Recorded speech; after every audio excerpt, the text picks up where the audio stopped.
بصي، في الاول خالص لما حضرت المباراه اكيد اي حد فينا بيتمنى ان فريق بيلعب باسم مصر على الاخص في حاله زي دي بحضور جماهيري بيفوق ال70,000 متفرج، بغياب الجمهور فتره كبيره جدا عن الملاعب، وجودهم وسندتهم مع الفريق في اصعب حالاته، وهو دايما الحاله اللي ما كانش فيها كان فيها انعدام للامل تماما.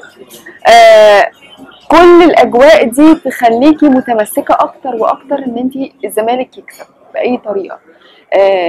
الزمالك كان متعشم، الجمهور كان متعشم جامد.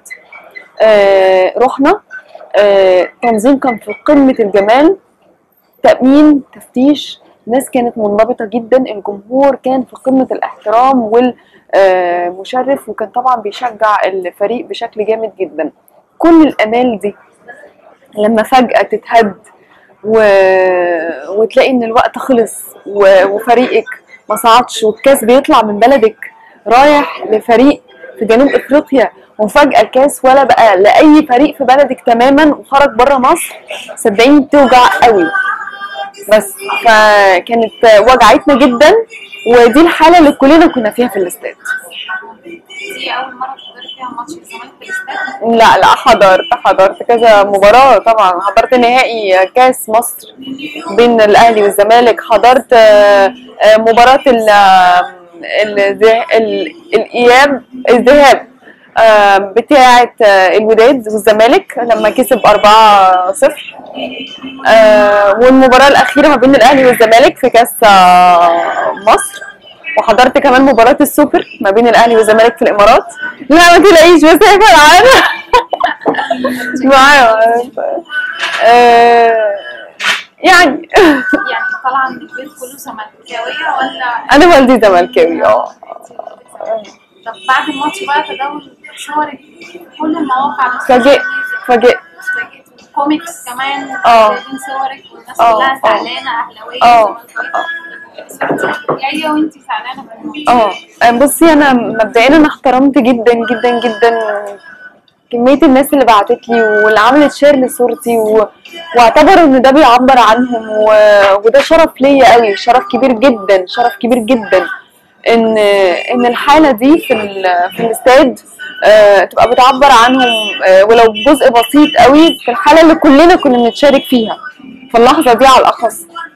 الصورة دي اتاخدت لي في الدقيقة 90 تقريبا في المباراة، وقبلها كان في كذا حالة حزن وفرح مرت عليا خلال المباراة، عشت فيها مع الزمالك ومع كل الامال اللي كانت قدام الواحد، والامل انه على اخر ثانية برضو ان الكاس ما يخرجش برا مصر. فبشكر طبعا المخرج الجميل، وبشكر المصور اللي كان مصر انه يبين ان السيدات والبنات موجودين في الاستاد علشان يبين حالة الامن والامان الموجودة في مصر بشكل عام، يطمن الناس ويعرفهم ان جميع شرائح المجتمع موجودة، سيدات، كبار سن، اطفال، عائلات، مش بس شباب زي الناس متعودة ان هم يكونوا موجودين في الاستاد. فده كان واضح وظهر بشكل كبير جدا من المشجعات، وكان واضح ظهر على السوشيال ميديا. ايه الكوميك اللي لفت نظرك اكتر اللي ظهر لك اكتر؟ كان في اكتر كوميك يعني ضحكني، اللي هو طبعا مش عارفه، الجاتوه اللي هربانه من الابواب حاجه كده. انا الكوميك ده بصراحه ضحكني جدا جدا يعني.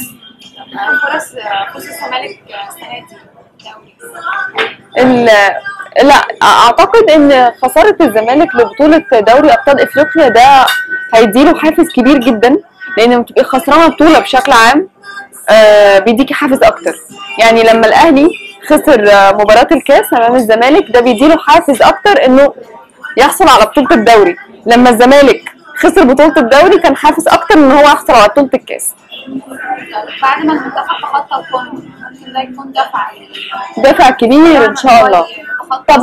طبعا باذن الله. كلنا املنا في مصر، كلنا املنا في المنتخب المصري، معانا مجموعه كبيره جدا من اللعيبه مشرفه، معانا اكبر عدد من اللعيبه في تاريخ بلدك، في تاريخ منتخب مصر يكون محترف.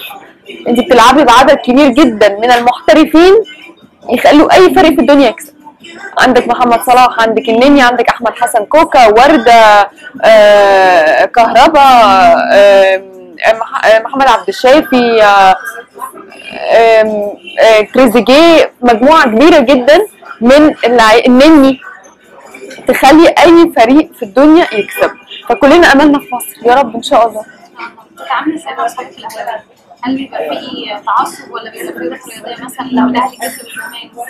انا لبست جميع تيشيرتات الانديه يعني، وده كان في النشره، وعندي يعني ظهور بجميع التيشيرتات، مفيش اي انحياز لنادي بعينه او كده.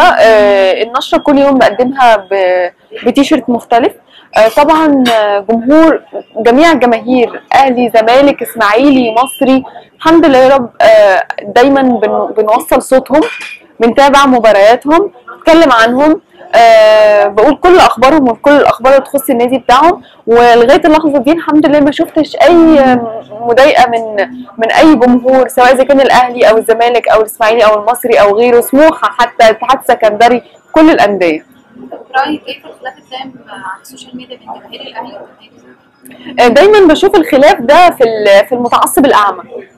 يعني انا دايما ضد فكره ان انا بشوف ان المشجعين متقسمين، يعني متقسم كذا نوع من المشجع. في مشجع بيبقى عنده انتماء، في مشجع بيبقى عنده روح رياضيه، في مشجع اعمى. المشجع الاعمى ده ما بحبش النوعيه دي من المشجع، ما بيبقاش شايف قدامه تماما، ان هو غير ان هو يغلط، بيبقى متعصب بزياده قوي، وان هو لو فريقه ما كسبش هو ممكن يعني يغلط في الفريق الاخر ويغلط في فريقه نفسه. فما بحبش النوعيه دي من المشجعين. النوعيه دي دايما في اي فريق ايا كان انتمائه ايه ما بحبهاش.